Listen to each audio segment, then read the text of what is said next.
So many of you have been in touch saying you are being bombarded by the pressure to have this vaccination. Some people are saying that they've had 8 texts and 2 phone calls in as many days. Others saying that they're called repeatedly, texted, and then eventually someone gets hold of them and says, well, I'll book you in, and then if you want to cancel it, you can sort that out later. Presumably they're being incentivized on the number of people they can book in, and that's why there's the hard sell for that. And it seems that this pressure is not only coming from this generalized sense that everybody has to have the vaccine, it's been specifically woven into the system by this document and no doubtedly other more sinister documents. This one is an NHS document. I apologise for the scribbling on it, but I've been reading it multiple times. NHS England and NHS Improvement. So this comes from inside the socialised healthcare system. It's from the Behavioural Change Unit. That should make your eyebrows go up, in partnership with Warwick Business School, blah, blah, blah. And there's various behavioural units. I'm just going to grab them that have been working on this. The Government Behavioural Change Unit, the NHS Behavioural Economics Unit, Cabinet Office Behavioural Insights Team. You can see where this is going, NHS and government working together. But what's most sinister about this document that goes on for a number of pages is it's essentially how to persuade or coerce people into having the vaccination by playing on their worst fears and their lesser elements. It's almost behavioural manipulation of how you persuade people who don't want to have the vaccine to have it. And it goes through each of these by age groups, how you can best manipulate these individuals. What I find really concerning in the front section of this pack, which obviously they sat in a room and had a PowerPoint presentation on, we need about 80% coverage for the vaccination programme to be successful.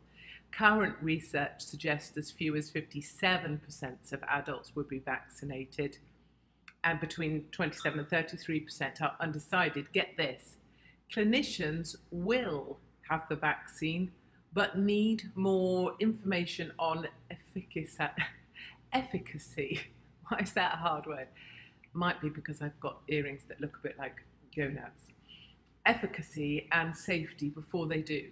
So just to repeat that without my nonsense, clinicians will have the vaccine but need more information on efficacy and safety before they do.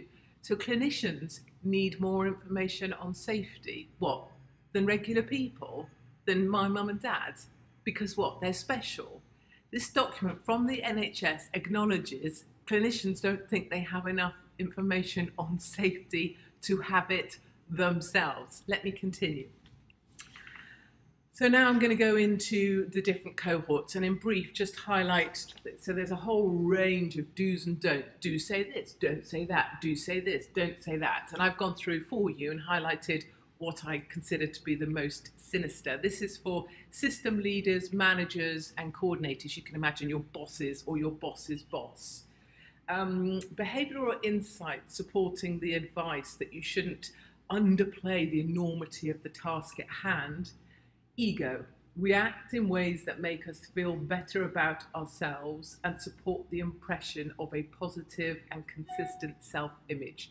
So it's telling your boss to push the fact that this is a massive challenge and manipulate the ego of individuals, that they want the most positive impression of themselves in the workplace. That's an absolute madness.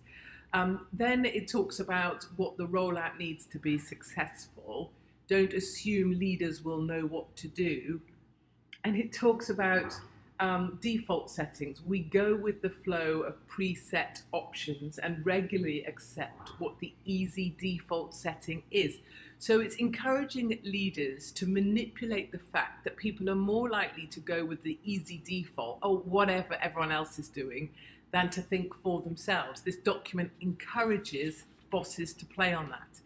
Let's now go on to health and care workers. These are the immunisers themselves, the people sticking the needle in you. And then they use this, they're going to the the point of saying don't make it sound too onerous, don't make it that immunising people would be an onerous task. Messages or actions that will land well. So this is what they are telling you to say, the narrative for someone holding the needle. Immunisers are the latest NHS heroes. Your important role will make a difference, enabling people to return to normal. And they use this phrase over and over, trying to pay off having the vaccine will mean return to normal. But it's telling the NHS people who are going to be holding the needle, you're the new hero. That's what you're becoming by taking this needle and shoving it in someone. You're the new hero. Let's move to this, care home residents. So this is going to be the much older population. There's a line in here somewhere that I found, and it's about playing on the national effort. So remember Captain Tom, love his heart. But they specifically say for the care home generation, you should really ramp up this, promote this is a national effort with everyone pulling together. You see where Captain Tom came in now. You see why the media loved him so much, because for that cohort, it was the wartime spirit of pulling together. They suggest, and this is, I just find this really, I find it insulting. Your care home is safe, posters. I'm halfway there, stickers. So if you've had one jab, you get a badge or a sticker. Recognition of care home's achievement, a certificate to put in the hall. Does that really, that's how we treat children. Over 65s, it tells you in a sinister way to leverage anticipated regret. So what they're saying is to sink into someone who doesn't know whether to have the vaccine or not, the regret they will have if they didn't have it and they get COVID or someone in their family. They're telling the NHS immunisers to leverage that feeling of regret. I mean, that's really sinister. For recipients, they again, going back to this, make sure that you tell them that this will mean you can return to normal. This is health and care worker recipients. And the really alarming line in this, which is somewhat hidden, messages that will land well. National experts and clinical colleagues recommend immediate vaccination because of evidence of safety and efficacy.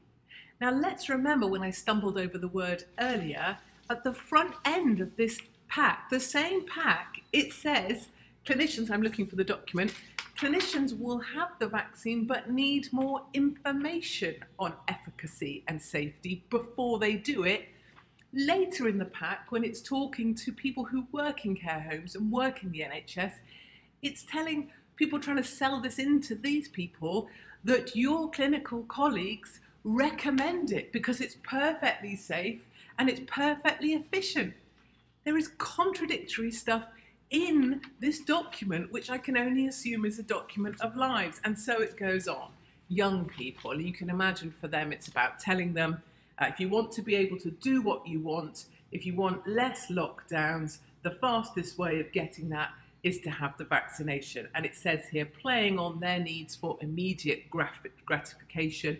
And it's typical that young people overestimate small chances, so manipulate that. I mean, this is what's being pushed inside the NHS and higher up in the stratosphere in order to get people to comply and have this jab. So back to where we started, if you're wondering why you're being pressurised, if you're wondering that it feels like there's a script, if the GP surgeries, your practice receptionist, if she or he asks you to write down your appointment for yourself and the time for yourself, or to confirm to them verbally that if you want to cancel it, you will, and they wait for you to say, yes, I will, there's a reason for that, because it's all in here. It's in the script that's being used to manipulate you into having this vaccine. I do have a copy of this document. I'm very happy to share it with anybody.